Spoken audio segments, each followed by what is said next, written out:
Bom dia a todos, eu me chamo Jobert, eu sou interno da cardiologia e coube a mim apresentar um dos dois casos da sessão de hoje, tá bom? Nossa paciente está internada no leito 604 da clínica 2A, ok? É uma paciente de 23 anos, natural e procedente de Fortaleza, solteira e estudante, e chegou com a queixa principal de cansaço. O quadro dela deu início em fevereiro desse ano, certo? Com a dispneia a princípio de moderados esforços, progressiva, ok? Que evoluiu em março desse ano para uma dispneia em pequenos esforços, certo? Que piorava com o decúbito dorsal e melhorava com o repouso. Ela também apresentou um quadro de tosse seca. Esse quadro de tosse seca persiste até o internamento, até hoje, certo? Tosse seca diária, sem febre e que piorava no período da tarde ou da noite. Apresentou também palpitações e uma precordialgia que irradiava para a região dorsal, sintomas que ela não apresenta mais no momento. Ela apresentou essa precordialgia em aperto, sem fatores de melhora-piora, sem fatores desencadeantes. Essa é basicamente a história dela. Em termos de história patológica pregressa, ela teve o diagnóstico de febre reumática aos 10 anos, certo? Realizou cirurgia de troca valvar mitral aos 13. Nós não tivemos acesso ao primeiro volume do prontuário dela, não sabemos por que optou-se pela troca valvar e não pela valvoplastia por balão. O fato é que ela fez a troca valvar aos 13 anos. E ela realizou uma segunda troca valvar em 2010 por um quadro de endocardite infecciosa. Ela já apresentou múltiplos quadros de endocardite infecciosa, sendo que desses só 2 resultaram em internamento. Ela foi internada uma vez em agosto de 2013 e em julho de 2014, certo? Ela nega hipertensão, nega diabetes, nega neoplasia ou tuberculose. Já apresentou varicela na infância. História psicossocial, nada digno de nota no momento.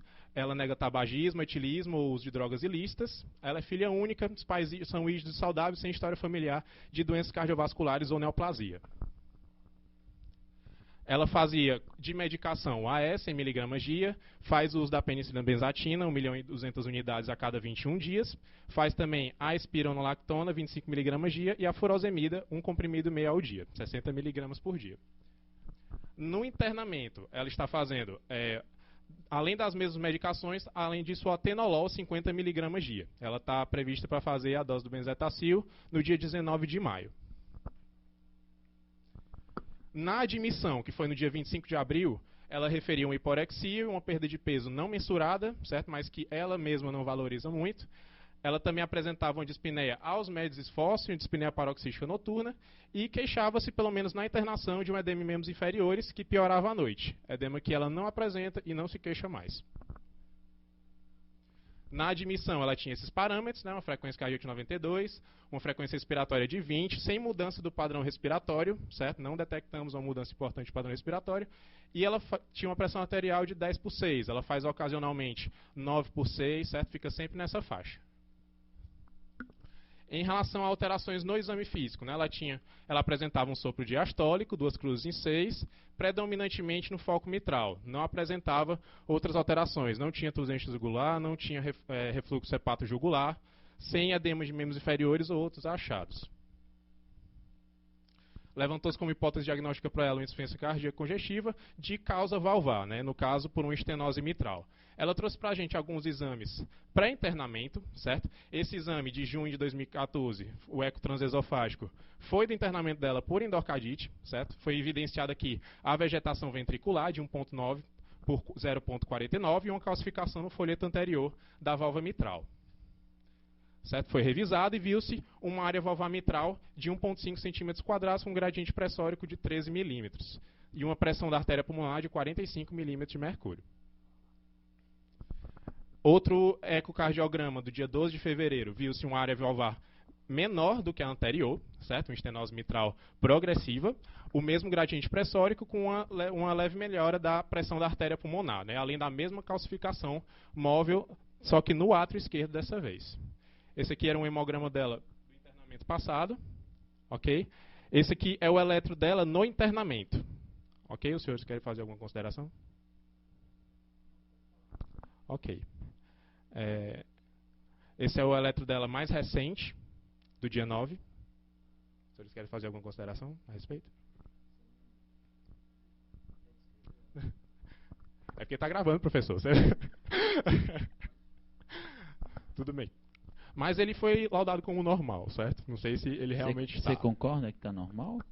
Deixa eu ver, o ritmo é sinusal, né? Tem a onda P positiva em D1, D2 e AVF, certo?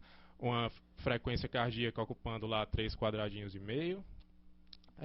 Não acho sinais de sobrecarga atrial, né? Tem uma leve onda P apiculada. Não, esse era no anterior. Não vejo onda P apiculada, sinais de sobrecarga atrial, nem de sobrecarga ventricular, certo? A onda P está numa amplitude considerável. E eu não vejo alterações nesse eletro, deixa eu ver. O que vocês acham, hein, pessoal? Tá normal esse eletro? Hein? Esse eletro é normal?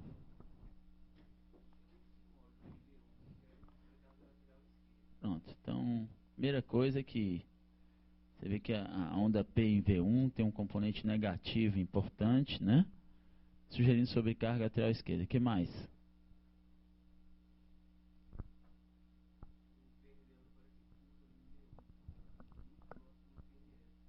Zero 0,12 o P, né? Mas esse é o recente, esse é o do dia 9. O Tá. outro é o da admissão no dia 25 de abril. O que mais chama atenção nesse eletrocardiograma, pessoal? Uma onda R que cresce rapidamente de V1 para V2, não? Tá vendo aqui? Onda R que cresce de V1 para V2, isso pode ser um sinal de sobrecarga ventricular direita, né?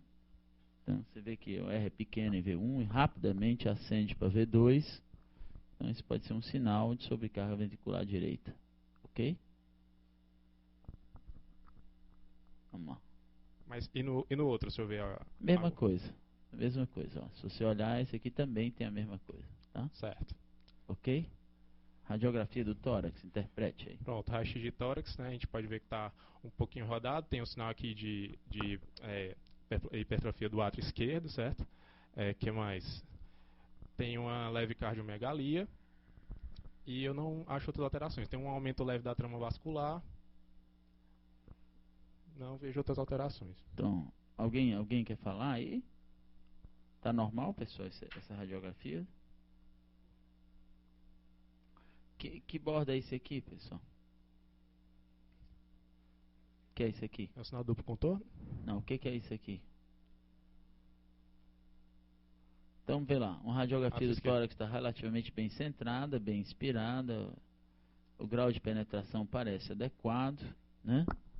Então, cobre todos os campos pulmonares direitinho, né? Não tem nada em partes moles.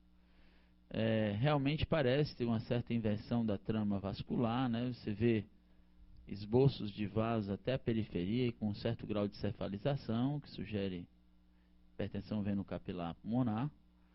Na radiografia do tórax, isso aqui representa o ato direito, né?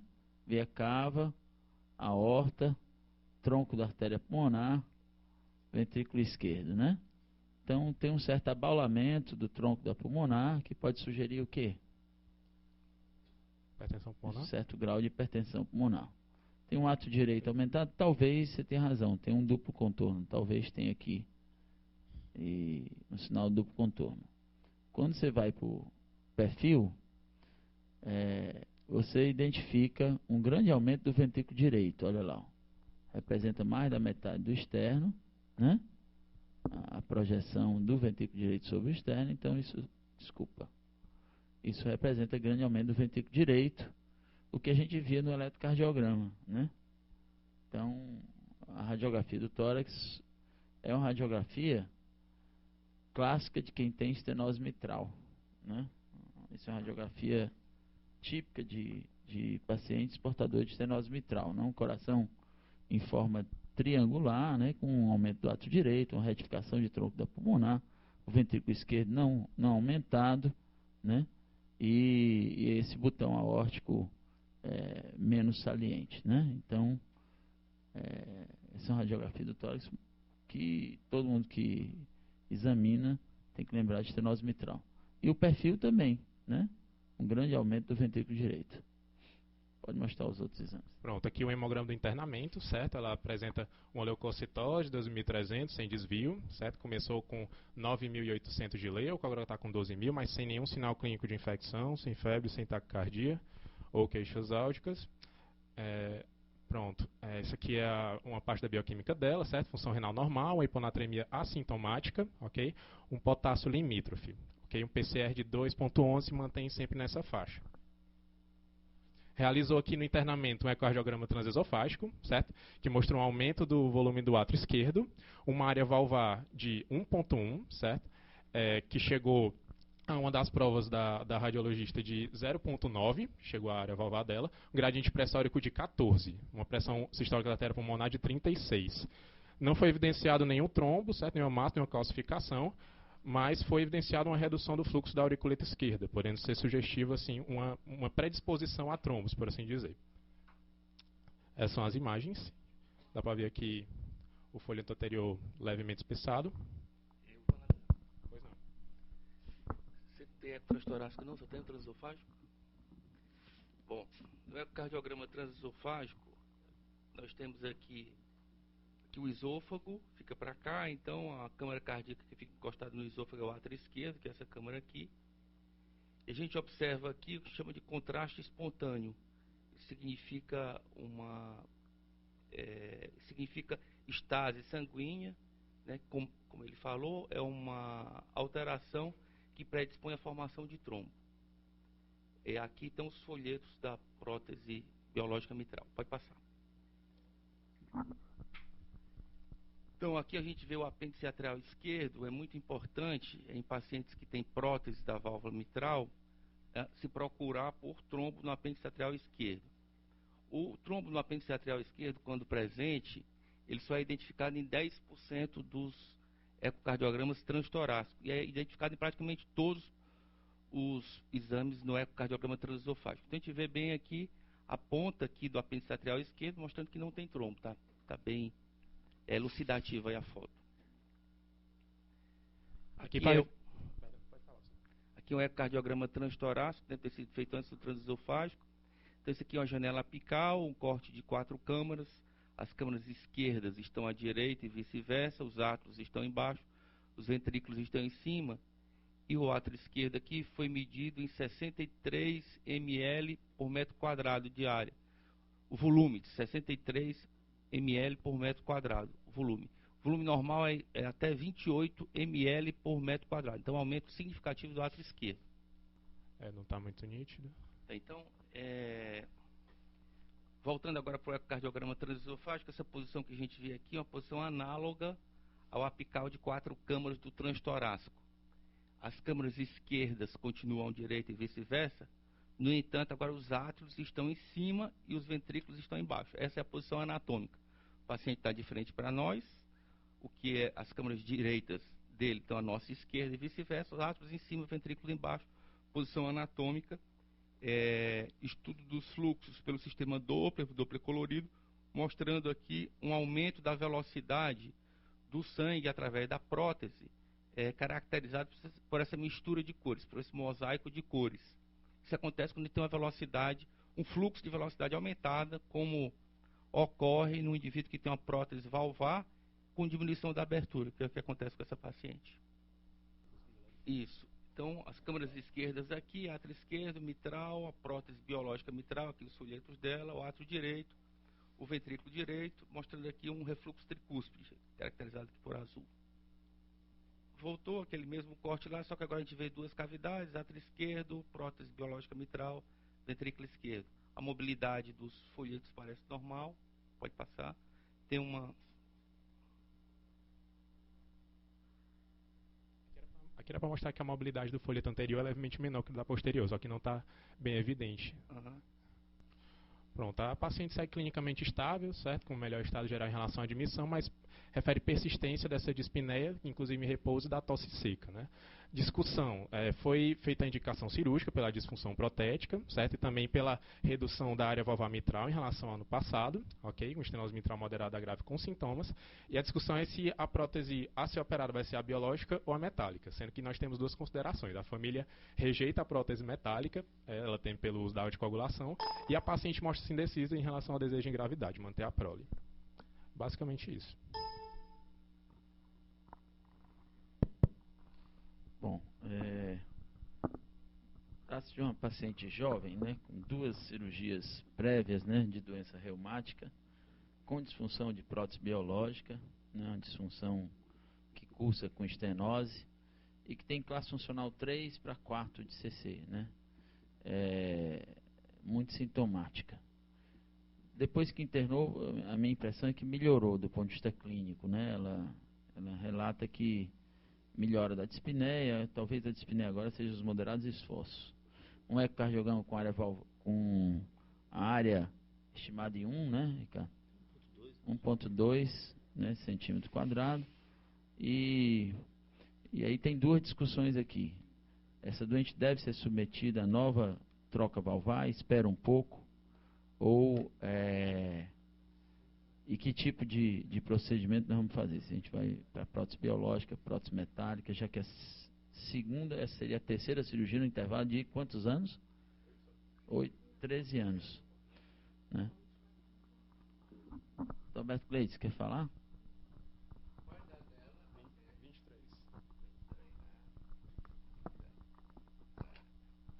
Então, estamos diante, né, de um paciente com todas consequências aí de uma febre reumática, né, não bem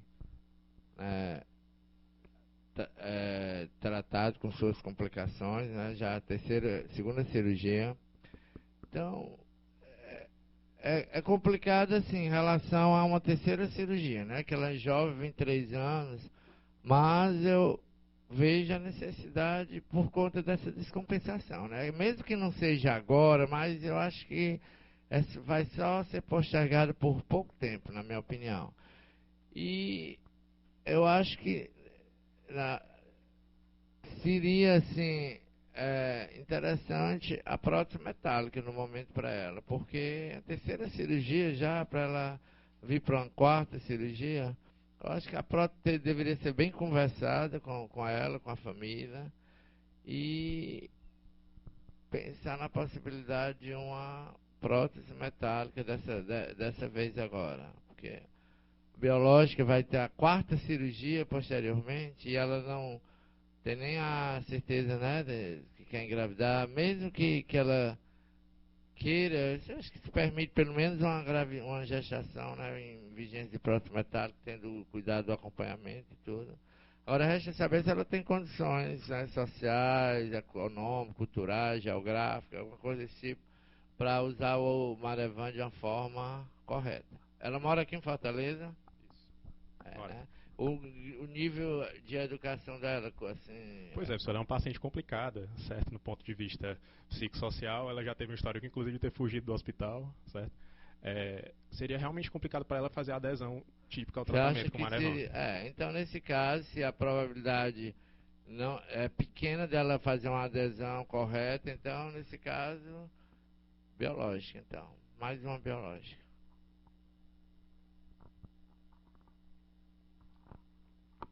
Rochelle, quer fazer um comentário?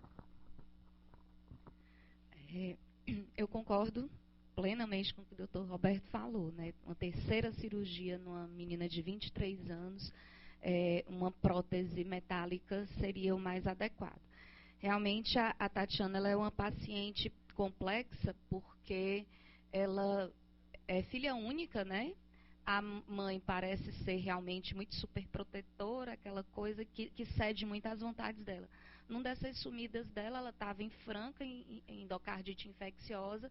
2 minutos que eu esperei para internar, ela foi embora, sumiu, voltou 1 mês depois, né? A mãe enlouquecida. E em relação ao sintoma, doutor Roberto, a gente, no último internamento dela, na vigência da endocardite, em que ela estava com a área valvar entre 1.3 e 1,5, a gente já tinha pensado na abordagem cirúrgica naquela época, porque ela estava bem sintomática. Mas melhorou, ficou muito chorosa de permanecer mais tempo no hospital. A gente resolveu esperar, né, deixar ver o que acontecia para poder indicar a cirurgia. E ela voltou menos de 1 ano. A gente estava dando um período de 1 ano, pelo menos, de retorno de acompanhamento. Mas em menos de 1 ano ela voltou bastante sintomática. Então, minha opinião, cirurgia, certo? Apesar dessa dificuldade, eu acho que continuo indicando a prótese metálica para ela, associada a um método contraceptivo. Método contraceptivo não, talvez até mesmo a esterilização, se assim ela aceitar, né? conversando, disciplinando, ficando muito próximo, indicar essa metálica, mas com a indicação de que se engravidar, ela tem que estar muito próxima da gente para a gente poder fazer esse acompanhamento de perto. Mas eu não gostaria de indicar uma biológica para ela, né? Realmente ela vai, daqui a 10 anos ela vai estar operada de novo. Aí não chega no hospital, né? O que a gente percebe é que há uma tendência a uma aproximação da gente, né? Assim, ela tá começando a aprender um pouquinho do que é a doença dela, né? Está com 23 anos, está ficando um pouco mais madura. É uma decisão difícil, né? Mas,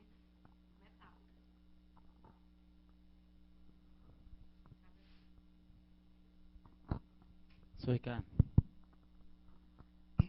Eu acho que a gente está diante de uma questão que tem uma decisão fácil e outra que tem uma decisão difícil.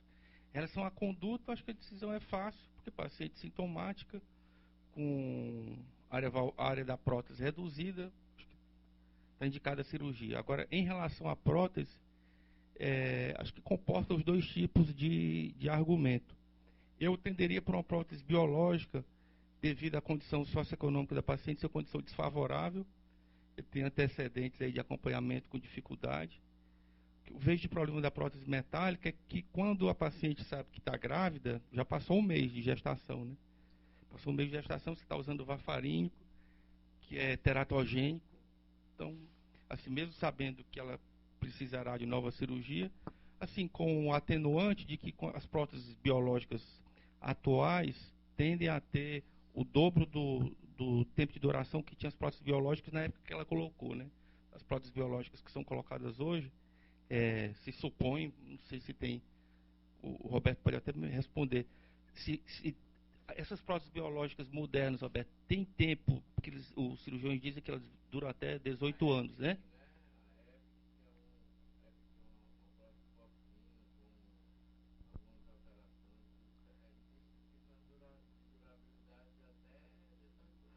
Pois é, já tem tempo de acompanhamento dessas próteses, assim? Ou uma suposição?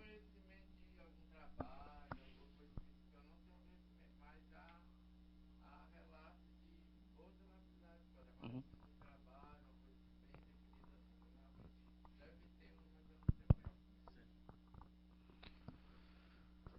Só para os estudantes, quer dizer assim, está se discutindo a cirurgia porque ela tem estenose mitral importante, moderada importante, evidentemente, e sintomática, né? Porque aí se impõe a cirurgia como estratégia, né? Se ela fosse assintomática, a estratificação para a cirurgia seria diferente, né? E aumenta a indicação cirúrgica quando você tem sintoma e ainda é disfunção de uma prótese, né? Que tem uma evolução diferente de uma válvula nativa, né? A evolução para a piora da disfunção ela é inexorável, né? E mais rápida. Então, a outra discussão, no nosso meio, assim, de forma geral, a gente não bota prótese metálica, né? Assim, acompanhamento de prótese metálica na posição mitral, o nível de anticoagulação necessário é maior e os riscos também são maiores. Esses doentes têm maior chance de trombose por não uso adequado e sangramento, né? Quando no uso inadequado da anticoagulação. Então, no nosso meio, de forma geral, eu ultimamente, Roberto, eu praticamente não tenho indicado prótese metálica. Quer dizer, precisa ser um caso assim muito bem selecionado, assim, nem em pessoas que têm boa capacidade de acompanhamento. Quando a gente fala de prótese metálica na posição aórtica é um pouco diferente. O nível de anticoagulação é mais baixo. Lá na frente, se o doente interrompe o tratamento, o risco de trombose é menor. Mas mesmo fora desse ambiente, uma pessoa com melhor nível socioeconômico, etc., eu raramente tenho indicado prótese metálica. Tecnicamente não é simples, né, em nenhum lugar do mundo o acompanhamento desses doentes. Então, nela eu acho que é melhor para prótese biológica, né? Vamos definir, eu acho que assim, 23 anos, embora tenha o risco de uma quarta cirurgia, né? Provavelmente vai acontecer, né? Uma quarta cirurgia, mas né, no momento atual acho que é o mais adequado. Tá bom? Dois episódios anteriores que ela teve internamento, que já foi aqui no serviço, a gente não conseguiu identificar o foco, não. Ela, na época, fez tratamento dentário, tinha má conservação, mas foi feito tratamento, né? Ninguém sabe se realmente não teve nenhum procedimento no período anterior, né? A gente não tem esse relato. Ok. Pois não. Essa é a grande dúvida, assim. Não, a sua colocação está certa. Assim, teoricamente, a prótese metálica não tem limite de durabilidade, né? E seria a indicação melhor. O problema é que nós temos inúmeros casos de acidentes graves em indivíduos anticoagulados que não seguem a anticoagulação de forma adequada. Se fica subanticoagulado, trombose de prótese. Se fica hiperanticoagulado, então a gente, nesses últimos anos, nós assistimos aí pelo menos uns 3 óbitos em pacientes sem segmento adequado com a anticoagulação. Então, se por um lado é razoável e parece lógico, no outro aspecto, e aí não inclui só aspectos socioeconômicos, tem aspecto de aceitação da doença, de compreensão sobre isso, que muitas vezes não depende do nível socioeconômico. Assim, tem paciente que não aceita e rejeita, né? E isso traz limitações de vida óbvia, né? Numa pessoa jovem, por exemplo, atividade física, uma pessoa que faz anticoagulação é importante, isso é uma limitação, né? Então, não é tecnicamente uma solução simples. E quando você vai para países desenvolvidos, evidentemente o número de prótese metálica é maior do que de prótese biológica nessa situação. No nosso meio, acho que no Brasil como um todo, só para vocês terem ideia, no Estudo do Coração em São Paulo, quase ninguém põe prótese metálica. A dificuldade de segmento desses doentes não é uma coisa simples, né? Assim, isso é uma realidade no Brasil inteiro e no mundo inteiro, viu? Então, até porque essas drogas elas sofrem interferência do tipo de alimentação, do perfil alimentar. Então, dependendo do tipo de alimentação, você tem que ajustar mais precocemente. Várias drogas interagem com o efeito dessas drogas, tanto aumentando o efeito quanto diminuindo o efeito. Então, a chance de você ter problemas com anticoagulação, se você não for uma pessoa muito disciplinada e consciente, é muito alta. Pois não. No caso, foi dito aí na apresentação que ela teve 2 internamentos por endocardite, mas que ela teve uns 13 episódios. Não seria um ponto também a levar em consideração no caso de colocar outra prótese biológica? Você diz assim, se a prótese biológica é melhor do que a metálica na endocardite? Não tem esse estudo, assim. Teoricamente, não. Né? Assim, o fato de ser metálica ou biológica não tem, nem aumenta nem diminui o risco. E na vigência de endocardite também não tem essa definição, né? Ok? Durante muito tempo se achou que a prótese biológica, por causa do tecido dela ser mais parecido com o tecido da válvula nativa do indivíduo, ser mais predisposta à vegetação. Durante muito tempo, quando se ia trocar uma válvula por uma prótese na vigência de endocardite, sempre se fazia metálica por isso. Depois chegou a essa conclusão que o Dr. Carlos Alberto está dizendo aí, que o índice de endocardite é igual. Se você vai fazer alguma coisa pensando em endocardite, o que os autores dizem é que se você colocar uma prótese metálica, vai ficar mais difícil de você identificar pelo ecocardiograma, porque a prótese metálica tem mais reverberação. Então, se você poderia pensar a favor de uma ou da outra, pensando em torno de endocardite, seria por isso aí. Mas não pela predisposição para a nova endocardite, que é igual, né?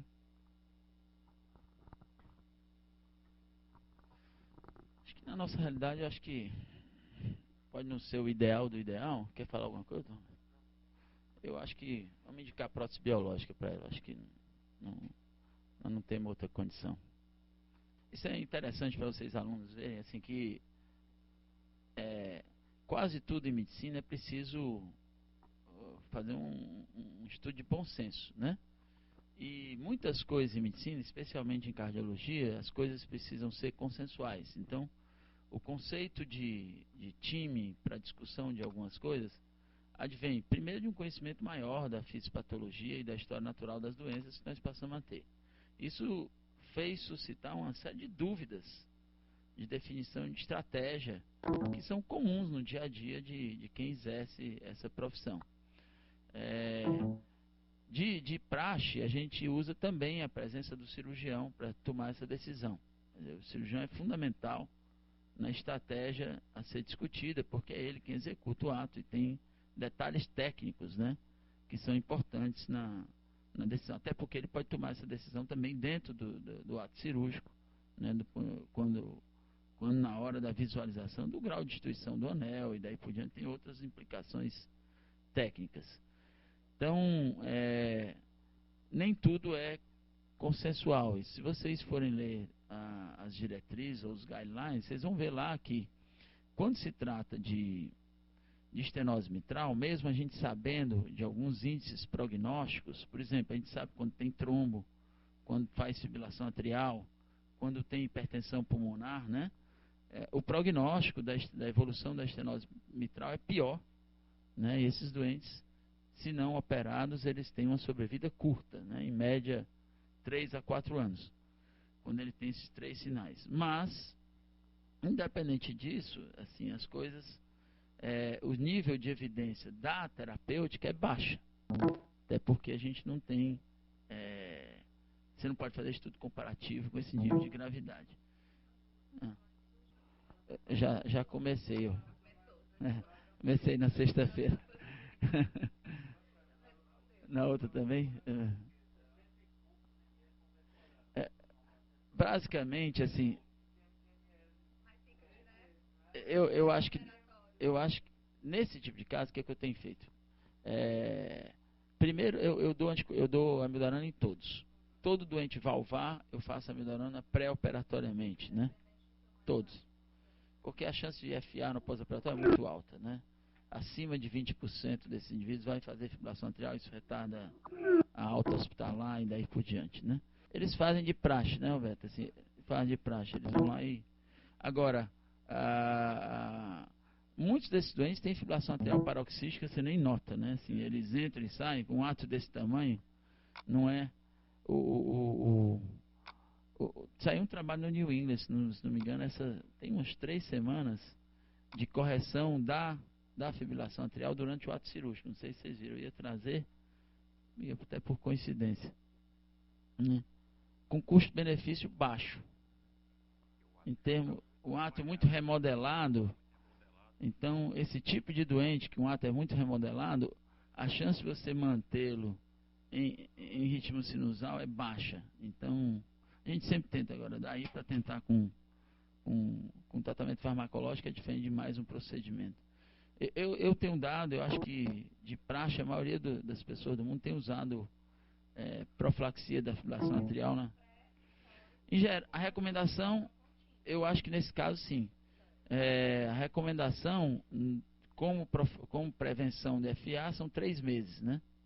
De uso de amiodarona. Esse tipo de doente eu tenho deixado por longo prazo, né?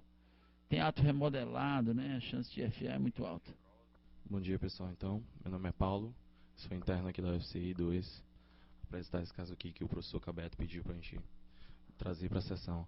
Na verdade, é um paciente com condição de base cardiológica, mas que foi internado por um quadro gastroenterológico, certo? Então, eu não vou ter tanta investigação cardiológica aqui, eu não vou ter eco daqui, por exemplo, bem como outras coisas. Então, a identificação do paciente. É um paciente que foi admitido no dia 23 de abril aqui, no leito 608. É um paciente de 34 anos, feminina, parda, natural e procedente de Trairi, casada, católica e dona de casa. A queixa principal dela aqui seria uma dor na barriga há 23 dias. A história da doença atual dela, pessoal, então, é um paciente que já tem como condição de base uma insuficiência mitral, que foi diagnosticada há 9 anos atrás. Por ocasião de uma gravidez, ela acabou tendo esse diagnóstico. Ela iniciou um quadro súbito, há 23 dias, de dor abdominal em andar superior, que foi caracterizada em Messejana, onde ela foi internada, até como dor em barra. Essa dor abdominal estava associada a náuseas, vômitos e uma queda do estado geral.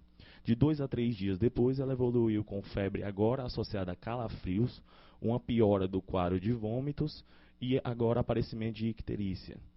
Icterícia documentada por exames laboratoriais também.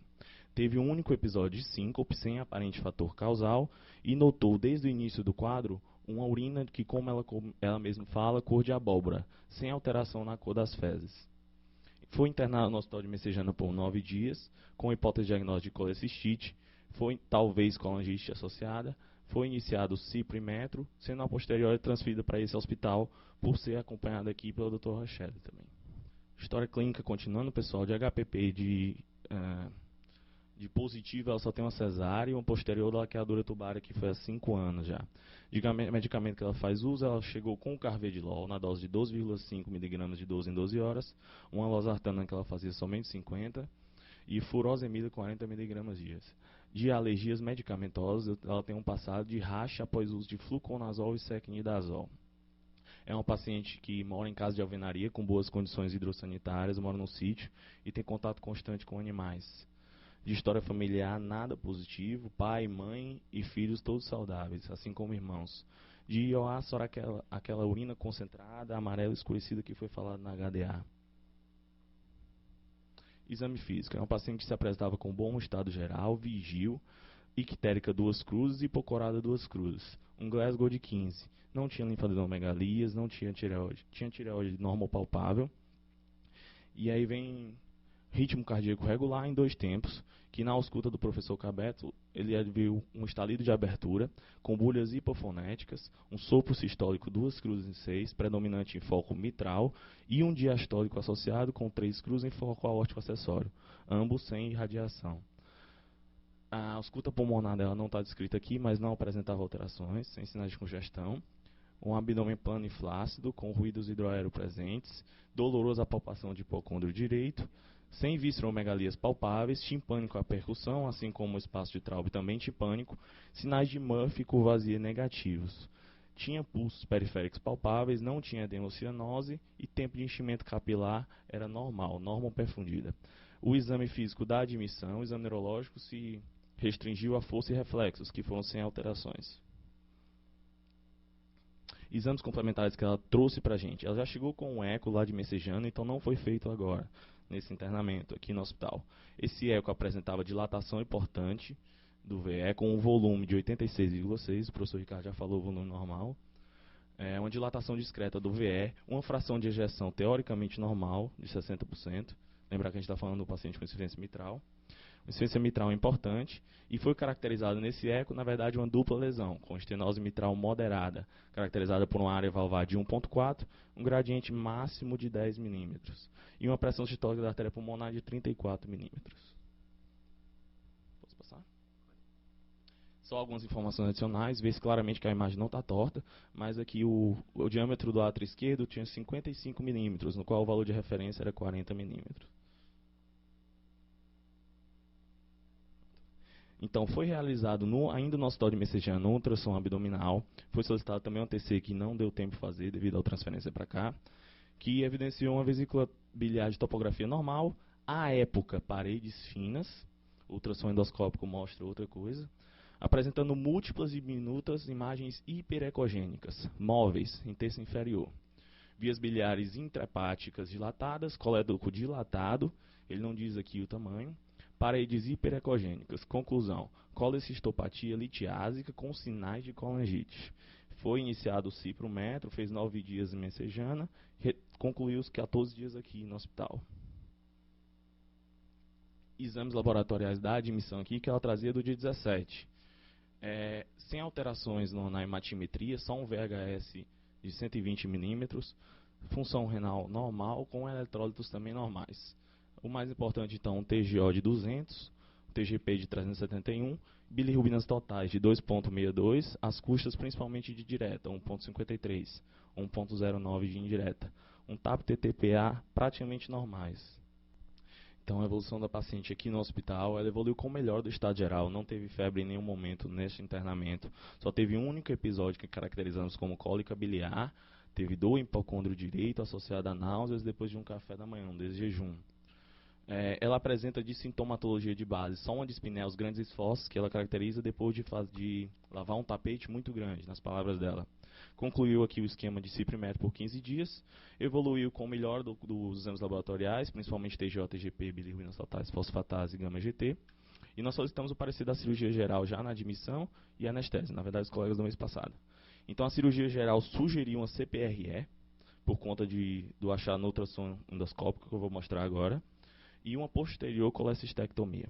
A anestésio falou que da parte dela está tudo tranquilo, que ela tem um malampate 1, não apresenta nenhum sinal de intubação orotraqueal difícil, tem bons acessos. Os exames do internamento, mudança de padrão, no mais importante aqui, teve uma queda de TGO, com uma leve queda também no TGP, assim como queda das bilirrubinas. Não tinha no exame de messejana a fosfatase alcalina e o gama-GT, que foi evidenciado aqui, 1.260 de fosfatase, o valor de referência daqui é até 300, e a gama-GT de 1.229, no qual o valor de referência é até 50. Devido à dor em barra associada a náuseas, vômitos e tudo, também foi aventada a possibilidade de uma pancreatite. Amilase e lipase normais. Amilase até 125, lipase até 50, 60.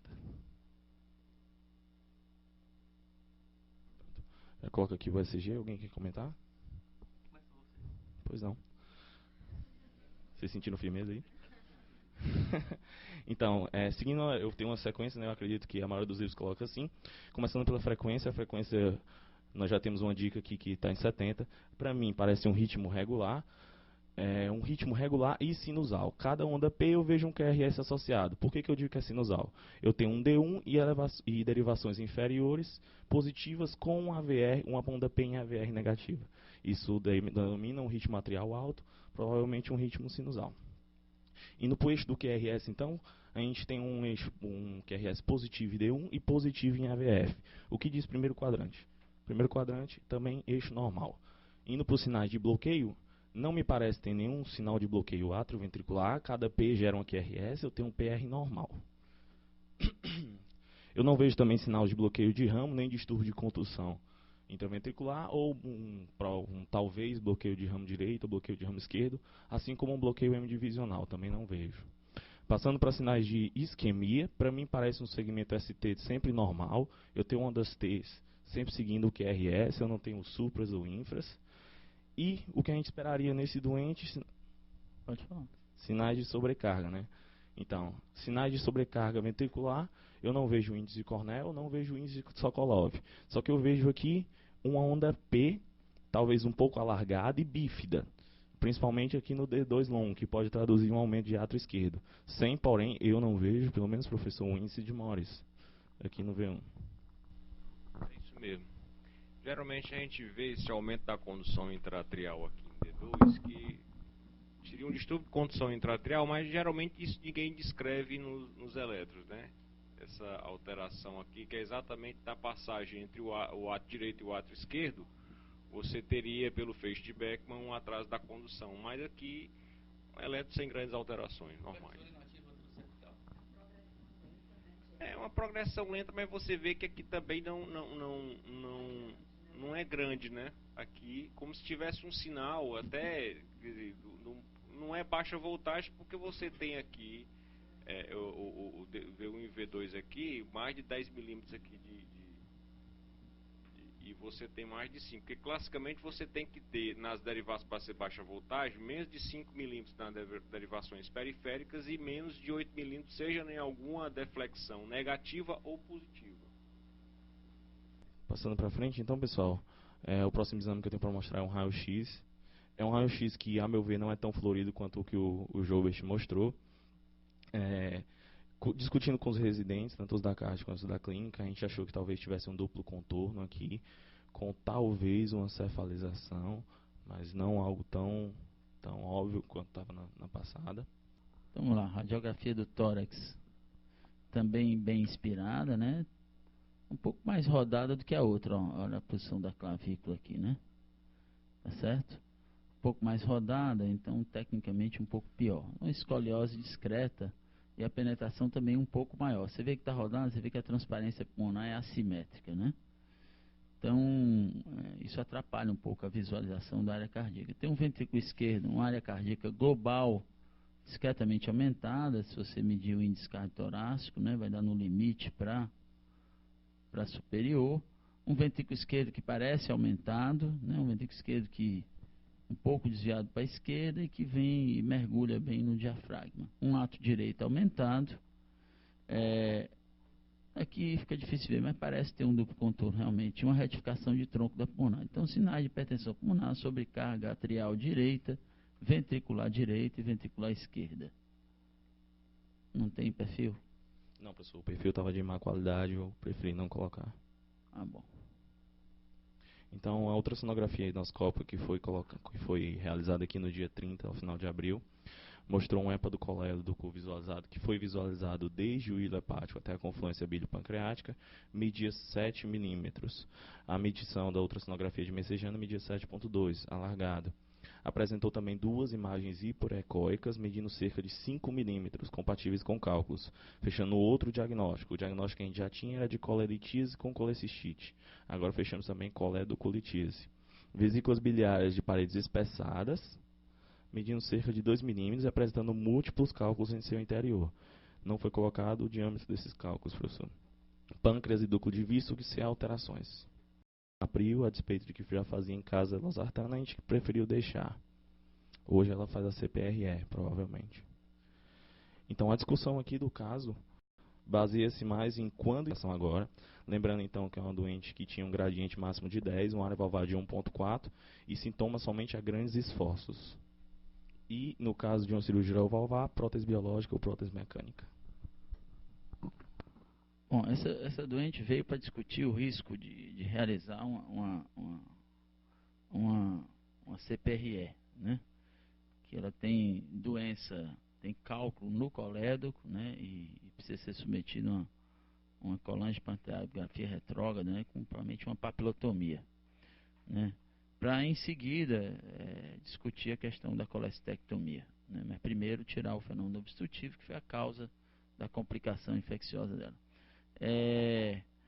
Mas eu pedi para trazer para a sessão, porque tem alguns aspectos aí, embora ela não seja muito sintomática, tem dois aspectos que merecem ser discutidos. Primeiro, é se essa doente está no momento cirúrgico ou não, né? Da doença cardíaca. Né? E segundo, quanto à terapêutica, que depois eu vou comentar ali sobre a terapêutica oral, para a gente tirar aqui algumas dúvidas em relação ao tratamento da insuficiência cardíaca. Doutor Roberto, quer comentar? Roberto Pleites? Quanto ao risco da colangiopancreatografia endoscópica retrógrada, eu não vejo assim, tanto risco, tanta preocupação, né? Merece uma profilaxia, né? Um antibiótico. Ela já está em uso, né? Já está na vigência. Certo, mas como vai haver o manuseio e vai haver, né, eu acredito que possa ser feita a profilaxia com gentamicina e ampicilina. Eu acho que é prudente. Não vejo risco assim em termos de algum outro risco, já que ela está compensada clinicamente, né, do ponto de vista de insuficiência cardíaca, não vejo. Quanto à indicação cirúrgica, ela tem uma área valvar de 1,4, né? E uma insuficiência mitral foi caracterizada como que moderada, grave, severa. Moderada severa, com um diâmetro sistólico de 59, né? Um diastole de 40. Né? Ela estaria teoricamente no limite, um diâmetro sistólico de 40. Mesmo para assintomático, se fosse o caso, que eu acho que não é o caso dela, já teríamos que pensar na possibilidade cirúrgica, no caso da insuficiência mitral importante, um diâmetro sistólico de 40. Então, eu acho que depois de realizar dessa colangio e talvez um possível colestectomia, eu acho que ela está bem próxima da cirurgia. Se não for, acho que já teria indicação de correção da cirurgia da prótese, né? Já que ela vai evoluir logo para um quadro de piora mais ainda da disfunção, do aumento do diâmetro do ventrículo esquerdo, né? Tem a estenose mitral também, possibilidade de formar trombos, de aumentar a esquerda, de fazer fibrilação atrial. Então, posteriormente de resolver o quadro hepático dela, né? Eu acho que pensar na possibilidade da correção cirúrgica também. Com uma prótese, 34 anos. Ela já tem filho? Já, né? Já é laqueadura, né? Então, se houver condição, ela mora aqui em Fortaleza. Trairi. Se houver condição, uma prótese metálica, né? Se não, como a maioria dos nossos casos, possivelmente uma biológica. Essa paciente, ela veio aqui para o hospital por meu intermédio. Ela é esposa do funcionário lá da ergometria do Messejana, era acompanhada no ambulatório de valvopatia pelo Dr. Manuel Álvaro, e já havia sido, em virtude de sintomatologia de insuficiência cardíaca, classe funcional 3 ou 4, diâmetros cavitários ainda limítrofes, né? Tem um diastólico ainda menor do que 65, mas já com queda de fração de ejeção, né? Uma fração de ejeção de 60% na insuficiência mitral já indica disfunção, e pela sintomatologia, doutor Roberto, já tinha sido indicado cirurgia para ela, mas ela sumiu. A outra que sumiu do ambulatório quando falou, engravidou, mesmo já com indicação cirúrgica. Essa história do diagnóstico, ela tinha já diagnóstico de doença mitral quando ela engravidou. Bem, eu acho que no momento ela está realmente sintomática do ponto de vista da doença biliar, que deve ser tratada, deve ser operada, e logo em seguida que eu digo não no mesmo internamento, mas já ser programada ambulatorialmente uma reavaliação no máximo em 6 meses para a troca valvar dela, né? Nesses últimos, até a descompensação da doença biliar, pelo menos ela não vinha se queixando de descompensação cardíaca. Com diurético e vasodilatador, ela relata que estava bem, estava assim. Ricardo. Eu concordo com o que o Roberto e a Rochelle falaram, só para ratificar aqui para os alunos. A indicação da cirurgia da insuficiência mitral severa primeiro se o paciente for sintomático. Se você tem dúvidas se o paciente é sintomático. Se não é, você vai para os diâmetros, principalmente diâmetro sistólico acima de 45, no caso está 40.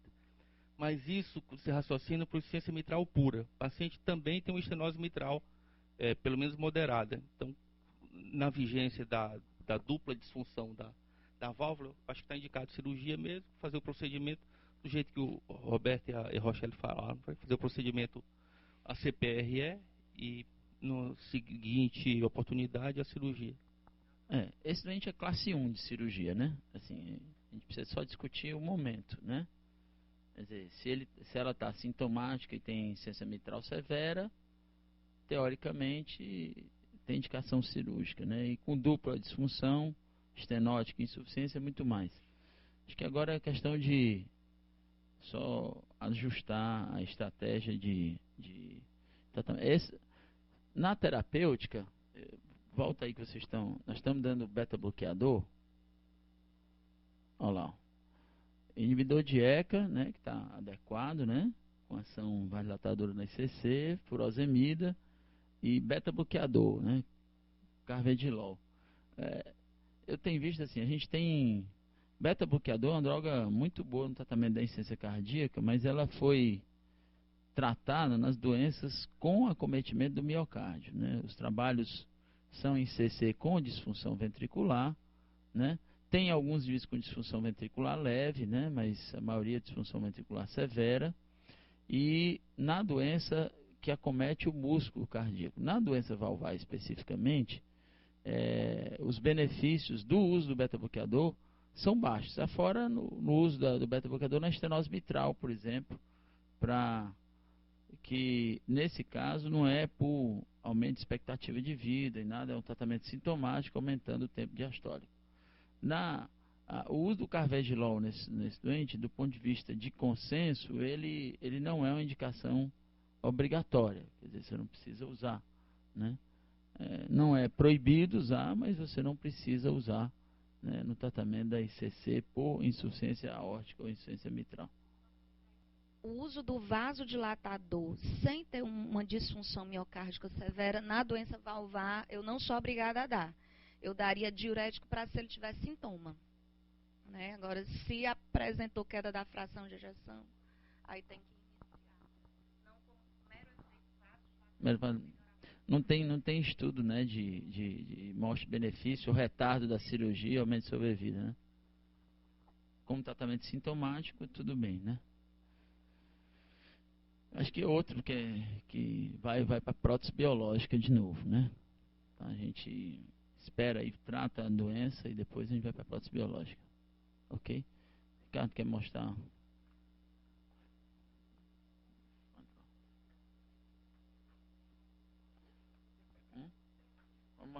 Vamos mostrar o CAT. Quero mostrar um filme aqui para vocês depois.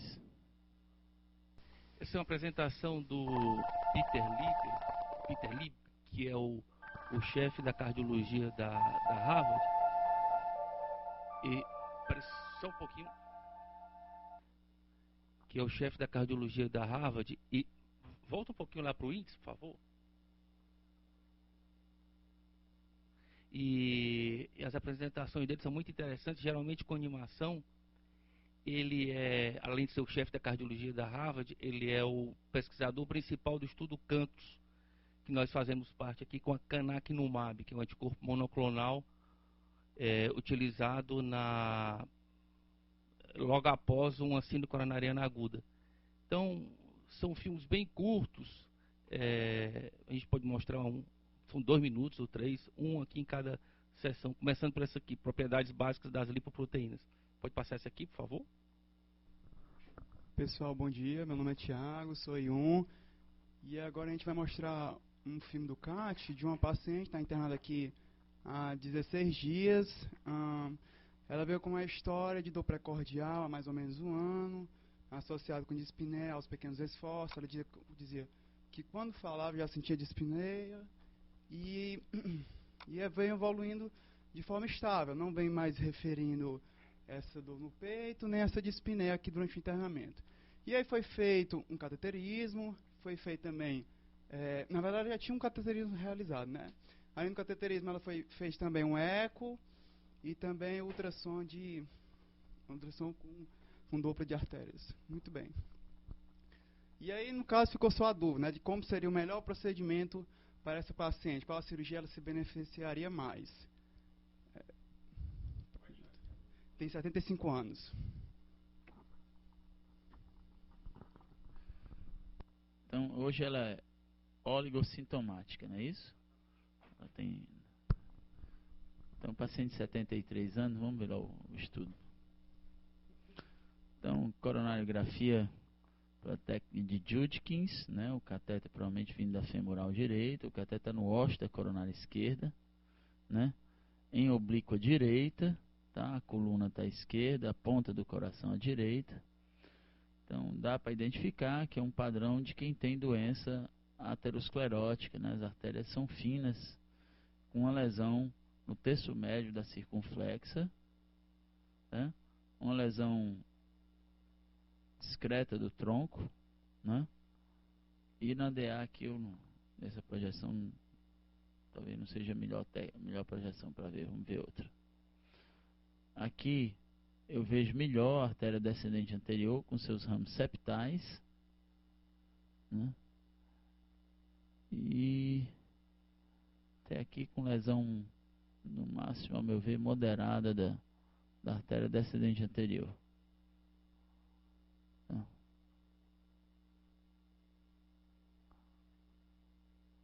Projeção ainda para ver a porção proximal da DA. Vamos ver se ele muda. Bom, aqui já é quase um AP, tendendo para uma oblíqua esquerda. Aqui a artéria descendente anterior com os ramos septais.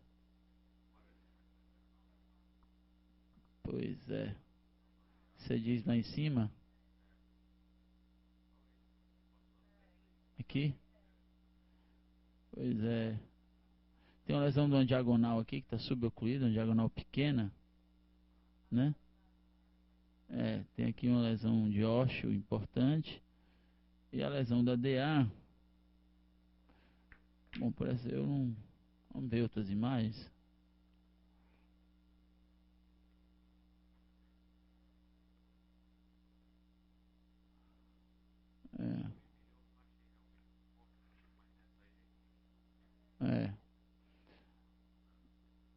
Aqui, né?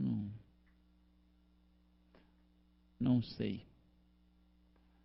Acho que é uma lesão duvidosa, assim, do ponto de vista angiográfico, né?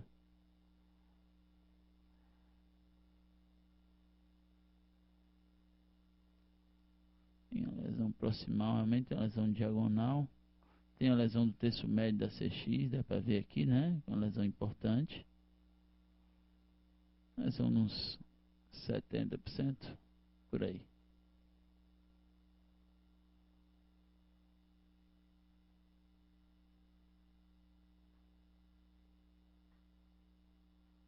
Aqui, né? A lesão da circunflexa.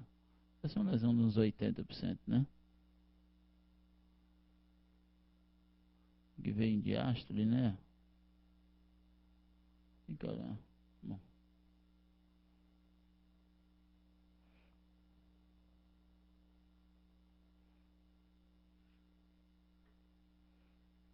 Ventriculografia esquerda normal. Ventrículo normal. Não tem insuficiência mitral. Ventrículo normal. Coronária direita. Tem lesão distal da VP. No ósseo da VP. Tá? Artéria fina posteriormente. Tá lá.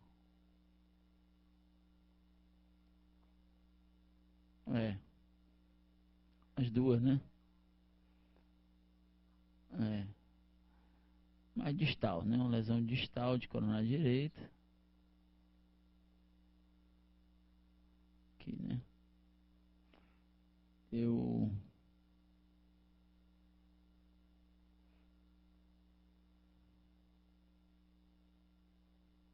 Dá pra ver lá a lesão. Ok.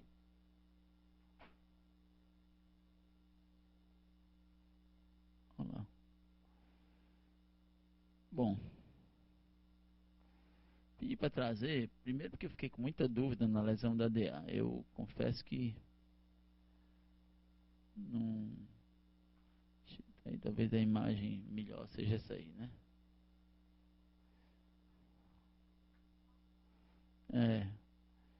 E depois pra gente.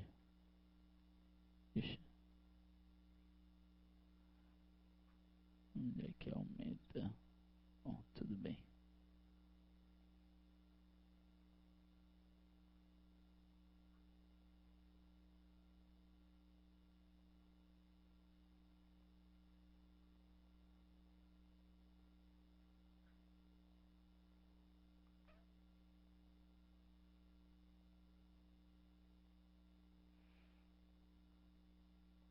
Eu não consigo chamar isso de severo, não. Talvez aqui no terço médio seja até maior, tá? Tá vendo? Lá em cima eu não. Acho que a lesão mais severa está no terço médio da DA, distal da direita e terço médio da circunflexa. O doente está com dor ou sem dor? Desconforto com que tipo de esforço? Ela tem desconforto em repouso? Aí é um pouco diferente. O que vocês acham?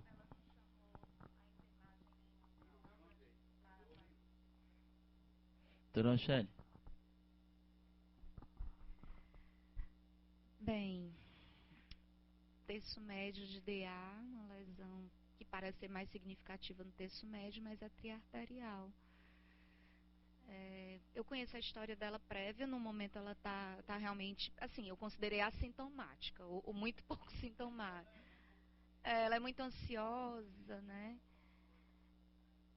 Mas, conhecendo as coronárias e o sintoma prévio, eu indicaria cirurgia, né? Revascularização, botar ponte para onde der. Não sei se o Dr. Josué tinha pedido para ele também dar uma olhada no filme, né? O Dr. Josué viu o filme, aí a opinião dele é que fosse colocado um stent na circunflexa e que fosse otimizado o tratamento clínico.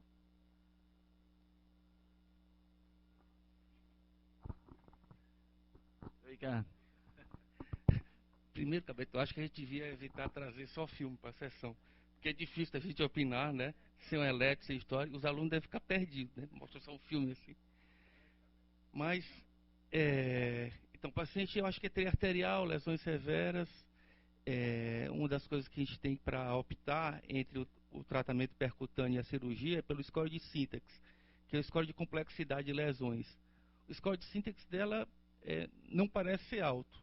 Então, eu tentaria o tratamento percutâneo. Se o cirurgião, então, diz tratamento percutâneo, então...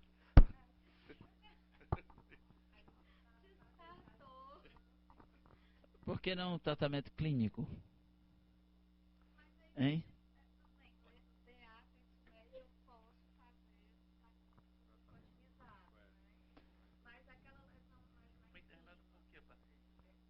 Imagina.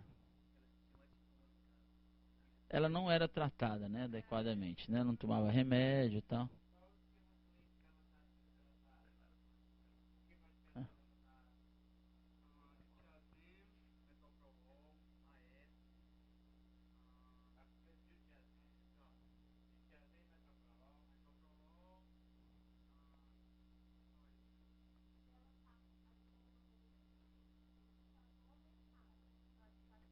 Entre aspas, né?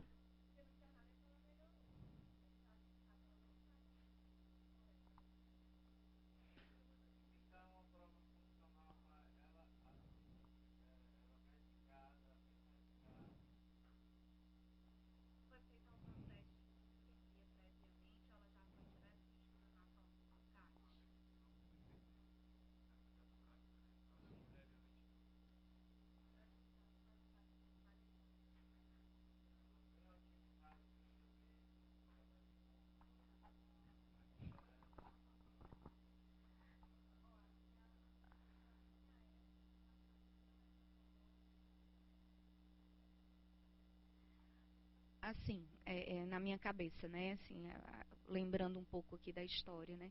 Bem, ela tinha sintomas previamente, mas numa paciente de 75 anos, se a gente for fazer um estudo anatômico, a gente vai encontrar lesão de um monte de gente, né? Então, se a dor realmente não for muito típica, ou não tiver alterações eletrocardiográficas no ECG de repouso, seria prudente, antes de fazer um estudo invasivo anatômico, a gente fazer uma comprovação de isquemia, né? Ou uma ergometria, se ela tiver uma capacidade funcional de deambular, ou uma cintilografia, um eco de estresse com dobuta. Se houvesse isquemia, essa paciente iria entrar para estratificação invasiva para decidir, então, extensão e, de acordo com a anatomia, se vai revascularizar, se é possível e qual o método de revascularização. Quando a paciente vai para o CAT direto, né, vai para o estudo anatômico direto, aí a gente já fica meio refém, porque a gente está vendo lá a lesão, a paciente vai referir uma dor que a gente fica na dúvida, ela refere dor em repouso, mas ela em nenhum momento chamou ninguém, né, da enfermaria para fazer um eletro. Então você fica realmente com dúvida da importância dessas lesões. Pode ser que ela já deve ter essas lesões há muito tempo e não estivesse trazendo nenhum tipo de comprometimento. E de acordo com a estratificação de risco clínica de doença cardiovascular numa mulher de 75 anos, ela estaria dentro de um tratamento de prevenção primária de eventos, né?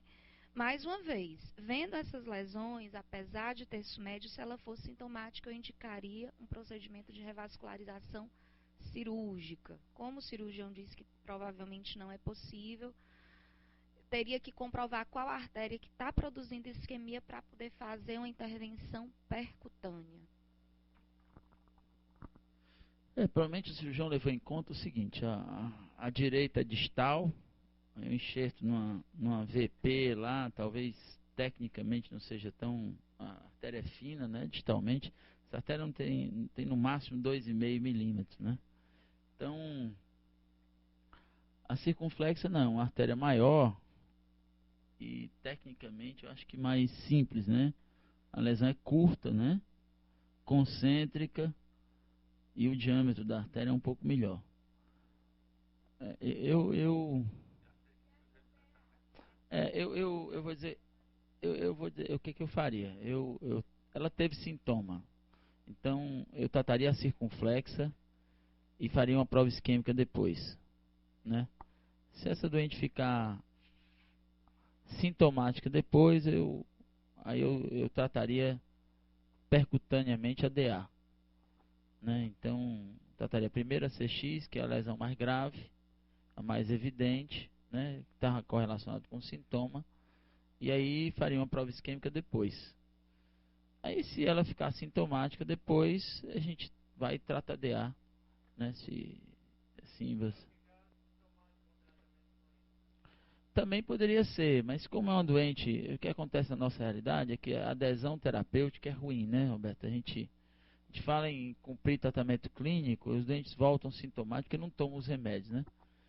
Então, mas poderia ser perfeitamente, não tem nenhum estudo mostrando que é melhor ou pior, né? Dá no mesmo. Em lugares com mais infraestrutura, o que a gente faz é passar um FFR. Você vai para o CAT, faz um estudo de fluxo na DA, um estudo de fluxo na CX. Aqueles que tiver uma relação abaixo de 0,7, você já aproveita e trata, né? Que é uma prova de funcional bem feita. No nosso meio, se quiser fazer um teste ergométrico, eu acho que é factível. A lesão. O X-stress nesse sentido vai ser isquêmica perilateral com certeza. Né? Não.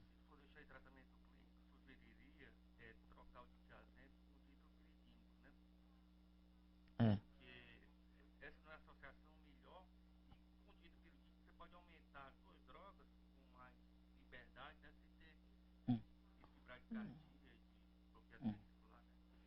Perfeito.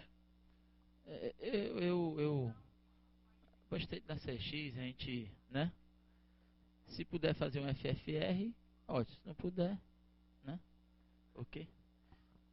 Tecnicamente não está fazendo, né? Ok?